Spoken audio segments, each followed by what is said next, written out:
una guerrillera que le decían Daniela. Ella tenía 16 a 17 años. Y el comandante los obligó que la violaran, que si no la violaban la mataban. Pues la ataron de manos y pies. Ella gritaba, decían que la dejaran quieta, que mejor la mataran en vez de violarla. La ataron así de manos y pies, así. Se la cogieron así como en una posición de unos palos y empezaron la gente a tocarla y empezaron a hacer el amor con ella. Los 8. Sí, los 8. Ahí ya cuando ya han hecho eso, entonces la mataron, la descuartizaron. Yo no quería, pero a la fuerza sí fue. A la fuerza. Ellos son los que mandan con el arma, ¿no? Yo me dejé llevar. Dijo, bueno, o se va conmigo esta noche o te mataré. Entonces, yo acepté y me fui. Producto de violación, quedé embarazada. Para mí ha sido duro, difícil, como se lo dije al mismo cabo con que hablé. Dije, yo apoyo de nadie tengo. Dije, si es por parte de la guerra, me mata mi familia. Vengo a mi finca a trabajar para seguir luchando y ver, acabar de levantar a esos niños y aún ese niño que me queda de huérfano. Y ahora este problema ustedes me lo causan. Eso no se ha dicho. O sea, no es digno de nada.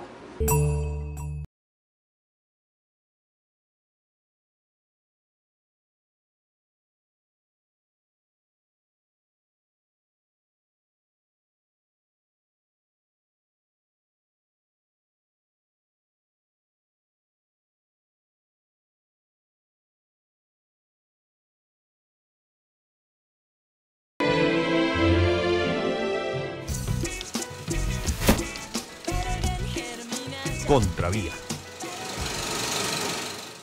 Durante el año 2014, una mujer fue violada cada 33 minutos en Colombia y en el contexto del conflicto armado, según las cifras del Instituto Nacional de Medicina Legal en respuesta al derecho de petición interpuesto por SISMA, aún no han sido publicadas formalmente en su forensis. Repito, en el contexto del conflicto armado, una mujer en el año 2014 fue víctima de esta forma de violencia cada 2 días. En Colombia, según cifras del Registro Nacional de Información de la Unidad para la Atención y Reparación Integral de las Víctimas, a la fecha, una alarmante cifra de 10.137 personas han sido víctimas de delitos contra la libertad, integridad o formación sexuales en el marco del conflicto armado colombiano. Entre el año 2013 y el año 2014, según estas mismas cifras de medicina legal, hubo un incremento del 93% de la violencia sexual ocurrida en el marco de la violencia sociopolítica entre los años 2013 y 2014. Y a mí me aterra escuchar que el Ministerio de Defensa y la Unidad de Víctimas, bueno, entiendo la Unidad de Víctimas porque es el único registro que tienen, pero que sigan hablando tan campantemente y se escandalicen con 10.000 violaciones. María Eugenia, son más de 2 millones de mujeres violadas entre el 2001 y el 2009. Así que no se escandalicen, porque si llegan a tener en sus manos los nombres de esas 2 millones de mujeres violadas por todos los actores del conflicto, pues no se van a escandalizar, sino que se van a desmayar. Entonces no se sigan escandalizando con eso, porque las cifras se elevan al 1000 y al 1000 y al 1000%. A la guerrilla se le atribuye, me voy a referir en concreto a las cifras de la violencia contra las mujeres, a la guerrilla se le atribuye el 18%, significando un incremento respecto del año anterior del 94%. A la fuerza pública el 16.6%, significando un incremento respecto del año anterior del 16.7%.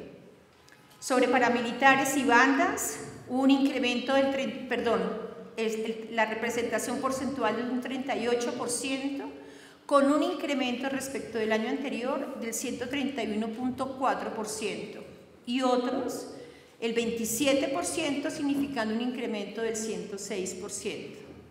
Bien, estas cifras nos indican entonces, como lo sabemos, que todos los actores armados han cometido la violencia sexual contra las mujeres y son responsables de esta violencia en el marco del conflicto armado. Es parte entonces de la exacerbación de la violencia contra las mujeres en la guerra. El ex paramilitar alias JJ fue quien ordenó el secuestro de la periodista Ginette Bedoya en la entrada a la cárcel Modelo de Bogotá el 25 de mayo del año 2000. 15 años después no hay ni un solo condenado por estos hechos que terminaron con la tortura física y el abuso sexual a la comunicadora. Alejandro Cárdenas Osorio, alias JJ, quien quedó ayer en libertad, era señalado como el presunto autor del secuestro y el abuso sexual en contra de la periodista Ginette Bedoya ocurrido en el año 2000. El 25 de mayo de ese año, Bedoya fue secuestrada a las afueras de la cárcel La Picota de Bogotá. La periodista fue citada en el lugar para concederle una entrevista, cuando fue encañonada por un hombre y una mujer que la trasladaron a una bodega cercana al centro penitenciario. La comunicadora fue liberada en el terminal de transportes de Villavicencio. De allí fue conducida a un centro asistencial donde se recuperó de las heridas causadas por los secuestradores. Este es el primer evento público al que asisto después de la gran bofetada que me ha dado este Estado colombiano, pero reitero lo que escribí en mi cuenta de Twitter. Yo sigo con el corazón muy golpeado y adolorido, pero con mi dignidad intacta, como es la dignidad de todas las mujeres de este país que han sido víctimas y que son sobrevivientes no solo de violencia sexual, sino de todos los tipos de violencia. La violencia sexual en medio del conflicto armado interno no solamente es una responsabilidad de los actores armados ilegales, llámense guerrillas o paramilitares, sino que ha hecho parte de una política sistemática del Estado para cometer este tipo de crímenes como parte de su política contrainsurgente.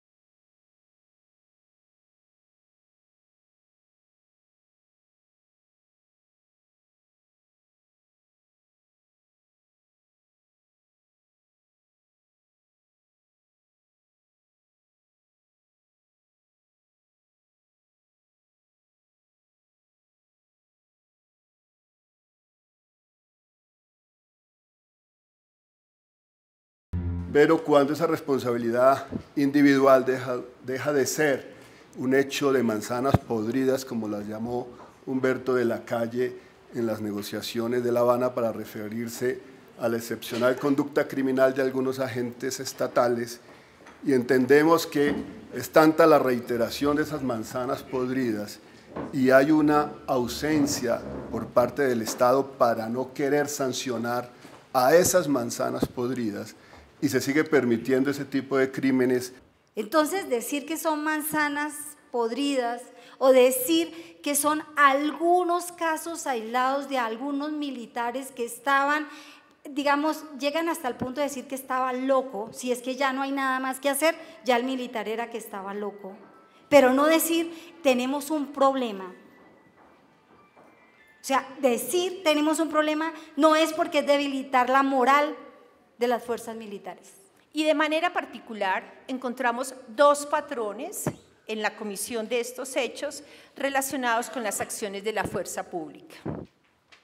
En primer lugar, fueron actos de violencia sexual cometidos contra las mujeres en ejercicio de una acción de la fuerza pública para recuperar el poder territorial presuntamente dominado por la guerrilla o por enemigo, entre comillas, como se le denomina. No fueron las manzanas podridas, como se dicen hoy en día. Antes Osuna, bueno, en los tiempos anteriores lo llamaban el batallón de los casos aislados.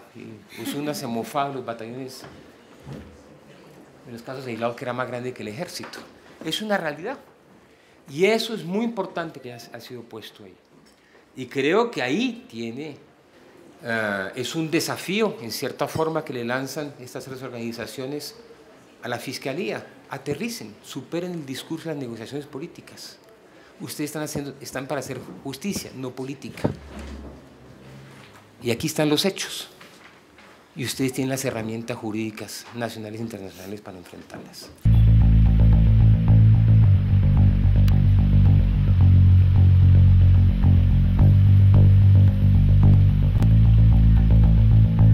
Aquí arriba la tuvieron por un buen rato ahí, y después de que la sacaron de ahí, atrás de Ibiza estaba la camioneta, ellos la subieron a una camioneta y se la llevaron.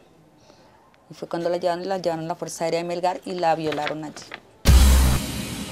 Nos enfrentamos con que han habido mujeres abusadas sexualmente por miembros de las fuerzas militares y unas investigaciones que comienzan por las propias unidades militares. Y encontramos la revictimización de las víctimas.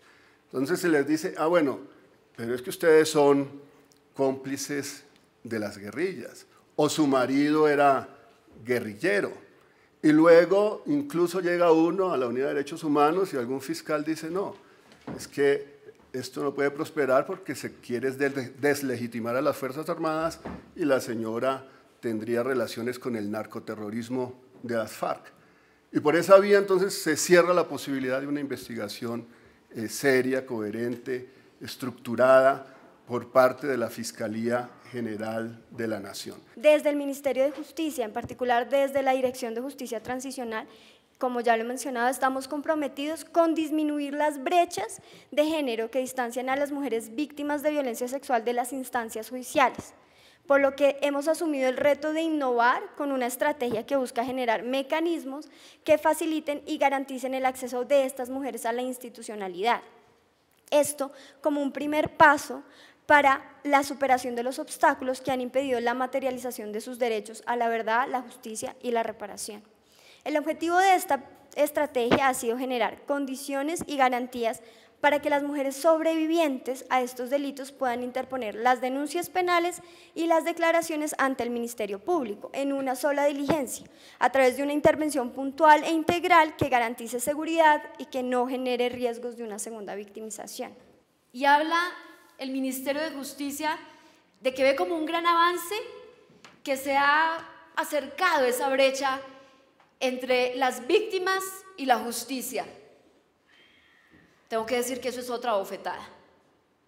Yo por lo menos tengo los medios para poder llegar a las puertas de la Fiscalía General de la Nación. Miremos qué está pasando con las mujeres de María la Baja. Miremos qué está pasando con las mujeres de los Montes de María. Miremos qué ha pasado con los casos del Placer y el Tigre en el Putumayo. Miremos qué ha pasado con las mujeres de la Gabarra en norte de Santander. Mis victimarios, quienes ordenaron mi secuestro, tortura y violación, son agentes del Estado. Son militares y policías ilustres. ¿Dónde está la respuesta del Estado para que ellos paguen por lo que me hicieron? No solamente me lo hicieron a mí. Detrás mío hay una decena larguísima de mujeres que como yo también fueron violadas. Yo le dije, usted es el señor que sacó acá hace 8 días a una niña, la cogió, la endrogó y la llevó y la violó en la Fuerza Aérea de Melgar, ¿cierto que sí? Me dijo, no, yo no, ella tiene 12 años y yo soy la mamá. Me dijo, ¿sí? Entonces, este señor César Ruiz le dijo a él en inglés que yo era la mamá y que ella tenía 12 años. Entonces él puso una cara de sorprendido y él me dijo, sí, nosotros la cogimos, la violamos, ¿y qué? ¿Algún problema? Entonces nosotros hicimos eso. Entonces le dije, sí, ahora lo voy a demandar. Me dijo, ¿quién me manda a ser tan puta y tan perra de haber tenido esa hija? Le dije, pues lo voy a demandar. Me dijo, pues demándeme, aquí en Colombia no nos hacen nada. Nosotras no queremos solo un cheque. Nosotras no solamente queremos que nos paren con un cheque en la mano y digan que nos están reparando.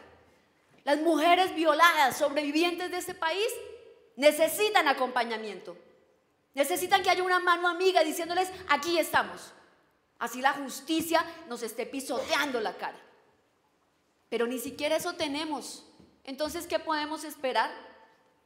¿Qué podemos esperar si el mismo Estado nos revictimiza? Hernán Giraldo, el paramilitar a quien la justicia reconoce como el mayor abusador sexual del país, fue imputado por 40 violaciones y por haber afectado a otras 12.000 víctimas, pero es muy remota la posibilidad de que pueda pagar por estos crímenes en Colombia porque depende de Estados Unidos enviarlo cuando cumpla su pena por narcotráfico. Y por supuesto, hechos tan vergonzosos para toda la sociedad colombiana, para toda la institucionalidad colombiana, como los crímenes sexuales de Hernán Giraldo contra menores de edad en la Sierra Nevada de Santa Marta, el depredador sexual de menores de edad, el hombre que violó centenares de niñas de menores de edad. ¿Es que habría responsabilidad del Estado frente a esos crímenes? ¿Es que uno podría deducir que hubo crímenes de lesa humanidad por parte del Estado en relación con esos crímenes? ¿Es que Hernán Giraldo actuó solo o no actuó con la complicidad de las autoridades de policía, con la complicidad y responsabilidad de las autoridades militares? No, esas decenas o centenares de niñas, decenas que resultaron embarazadas, y la ausencia de investigaciones y sanciones penales por parte del Estado, pues le permite a uno llegar a deducir que ha habido ciertamente una responsabilidad estructural donde la impunidad hace parte de ese proceso. No podemos seguir dejando a las mujeres en las manos de los victimarios. Miles de victimarios están a punto de quedar en libertad. Paramilitares que arrasaron con poblaciones enteras, que dejaron a mujeres embarazadas, que las violaron hasta 15 veces. ¿Dónde está el Estado diciendo qué va a pasar con esos paramilitares que ya están mandando comunicados? Ya dijeron que van a volver a violarlas. ¿Vamos a esperar a que las vuelvan a violar? ¿Dónde están las acciones efectivas? Ya no más papeles bonitos que nos hablen de las cifras y del escándalo por las 10.000 mujeres violadas. Necesitamos que se materialicen las acciones. Las fuerzas militares fueron identificadas como los agresores en más del 50% de los casos ocurridos entre los años 2004 y 2012. Cifras nuevamente a partir del Instituto Nacional de Medicina Legal. A pesar de ello, en el año 2012, la Fiscalía de la Corte Penal Internacional concluyó que era razonable creer que las fuerzas militares han cometido violencia sexual como crimen de guerra, pero no dijo que esta forma de violencia podría configurar asimismo crimen de lesa humanidad. La Fiscalía de la CPI ha concluido que los actores armados ilegales, guerrilleros y paramilitares han cometido crímenes de violencia sexual o habrían cometido crímenes de violencia sexual que son tanto crímenes de lesa humanidad como crímenes de guerra. Pero por no querer analizar la responsabilidad de las fuerzas militares en este contexto de operaciones militares ofensivas en contra de la población civil, no termina reconociendo la gravedad de los crímenes cometidos por las Fuerzas Armadas en relación con los crímenes sexuales. Cuando yo decidí, dije, con esta no me quedo y con esta no me callo, porque lo que hicieron con mi hija, para mí no me gustó jamás nada. Digo, hoy lo hicieron con ella, el día de mañana lo van a hacer con otra. Y para mí, o sea, nunca he querido jamás que suceda esas cosas y sucedieran más. Los hechos iniciaron en el 2 de octubre del 2010, en donde la niña de 13 años, que es sobreviviente, fue víctima de graves vejámenes sexuales cuando se encontraba en su casa en la zona rural, cuidando a sus hermanitos y sobrinos pequeñitos, mientras su madre y su padre estaban en una reunión de Junta de Acción Comunal. Hasta allí llegó el militar que previamente había colocado un puesto de observatorio, un puesto que llaman PAC, puesto de observatorio del Ejército, y había analizado cómo era que iba a llegar a esta casa. Esperó que la niña estuviera sola junto con sus hermanitos, se dirigió hacia la cocina donde ella estaba preparando algunos alimentos y le ordenó que tenía que darle unas gallinas.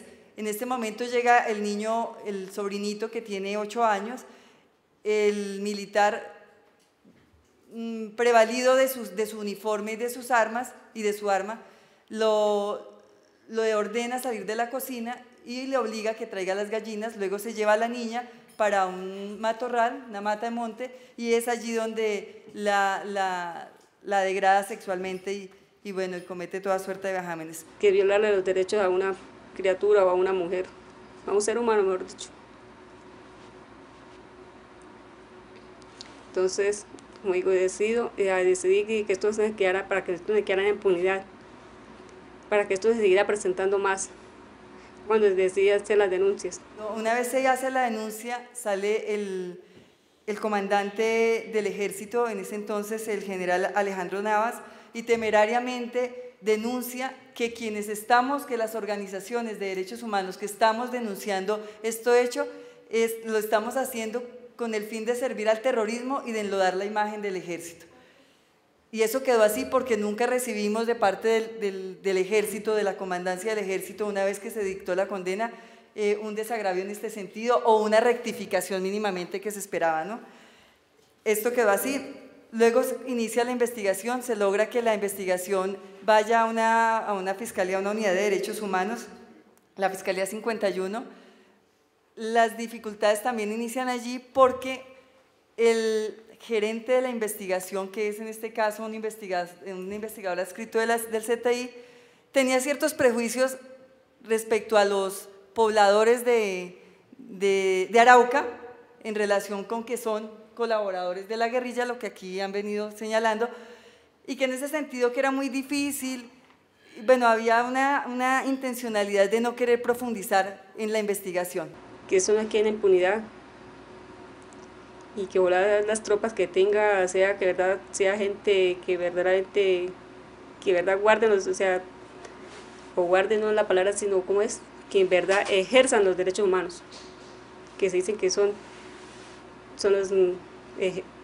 las personas que deben dar ejemplo, porque ellos son los que tienen derecho de guardar vida y honra de los ciudadanos, y están haciendo lo contrario, no puede ser justo.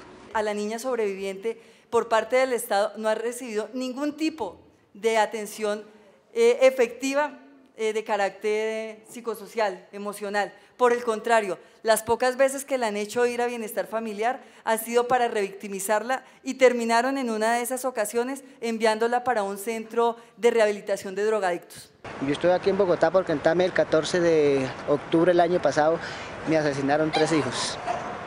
El Ejército Nacional me los asesinó.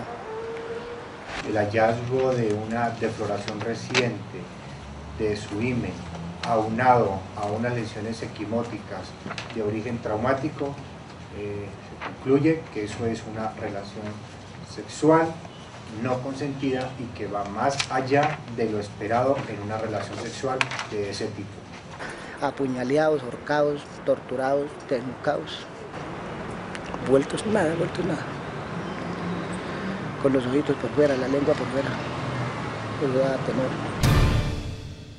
12 días después, este mismo militar llega a otra vereda contigua, que es la vereda Caño Temblador, y es donde también, previo a haber planeado lo que iba a hacer, y a pesar de que ya había tenido actitudes irregulares, como ausentarse del área del servicio, salir solo, pues los comandantes no hicieron nada, vuelve a salir solo, pero esta vez no solamente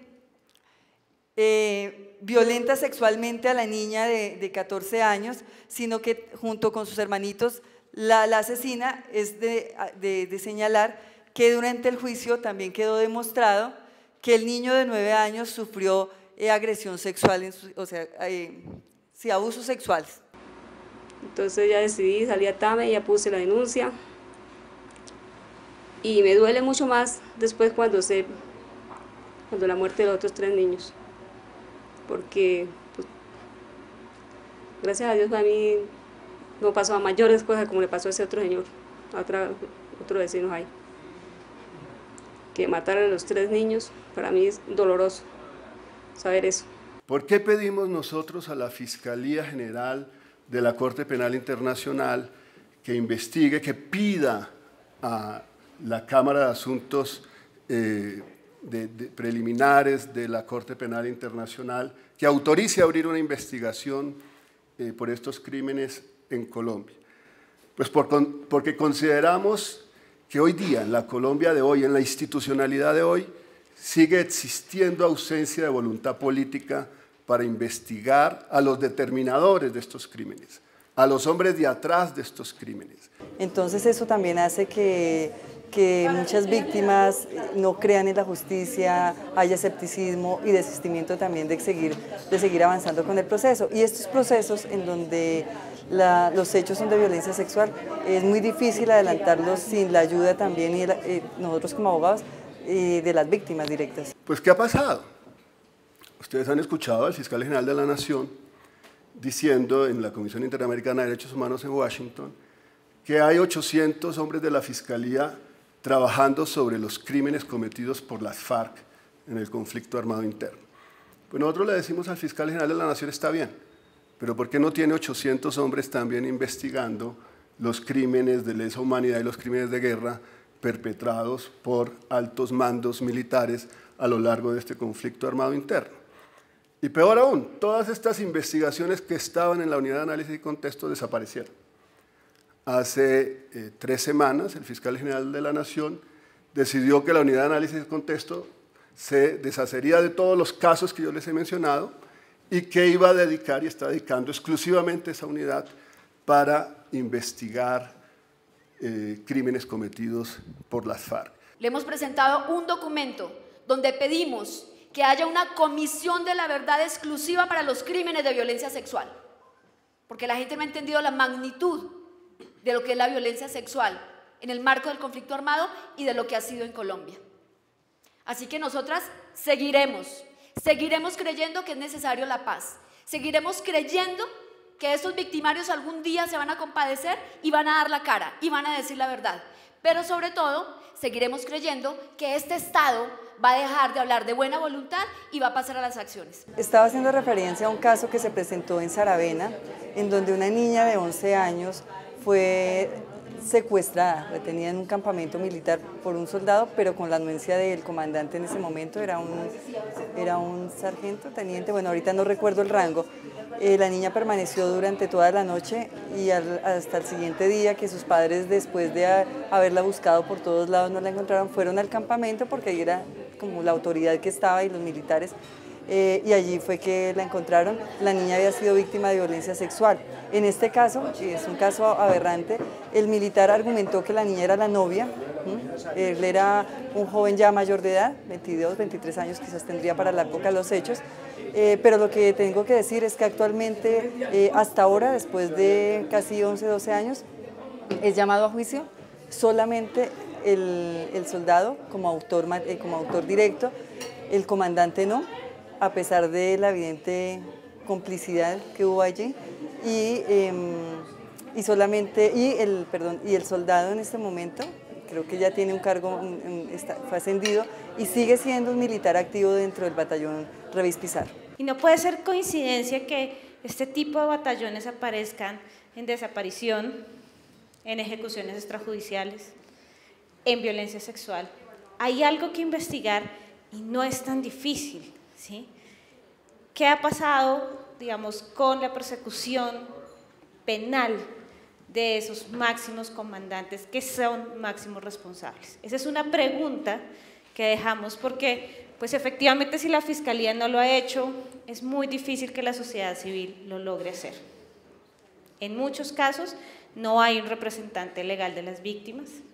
Hay muchas víctimas que se acercaron, denunciaron y seguramente por lo difícil que es llegar a la justicia y por el trato que han recibido, pues no volvieron a acercarse a ese proceso. Pero sigue en cabeza del Estado esa responsabilidad. Porque las FARC dicen que nunca han hecho abortar a las niñas, porque los agentes del Estado no quieren reconocer de que ha sido sistemática la violación contra las mujeres. Entonces yo creo que es hora de que nos pellizquemos un poquito y que dejemos de presentar informes y pasemos a la materialización de las acciones, porque de lo contrario vamos a estar condenados a que nuestras mujeres, a nuestras niñas, a las adolescentes las sigan violando y las sigan revictimizando.